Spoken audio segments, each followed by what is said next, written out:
இந்த நெல்லை ஏத்தி இறக்கிறதுக்கு, அதாவது லோடிங் அண்ட் அன்லோடிங், அதுக்கு ஒரு 40 கிலோ மூட்டைக்கு 40 ரூபா கமிஷன் வாங்குறாங்களாம்.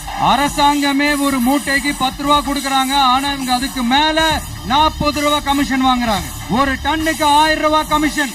லேபர் வந்து ஒர்க் பண்றாங்க, டிவிஷன்ல ஒர்க் பண்றாங்கன்னா கூப்பிட சொல்லல. அங்கே அவங்க தங்கறதுக்கோ இல்லை அங்கே இருக்கிற டாய்லெட் வசதிக்கோ இந்த மாதிரி விஷயங்கள் இருக்குது. அதெல்லாம் அவங்க ஏற்பாடு பண்ணுறதுக்கு இல்லை. அதனால தான் அவங்க நம்ம பண்ணி தர்றதில்லை, அது தரது வரைக்கும். அதனால அவங்க 20, 30, 40 ரூபா மக்கள்கிட்ட போய் வாங்கி அதை பயன்படுத்துவாங்க.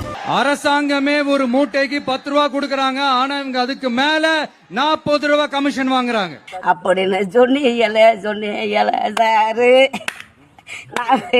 இது உங்க ஆட்சியில நடந்திருக்குது சிஎம் சார். இதுக்கு என்ன பதில் சொல்ல போறீங்க?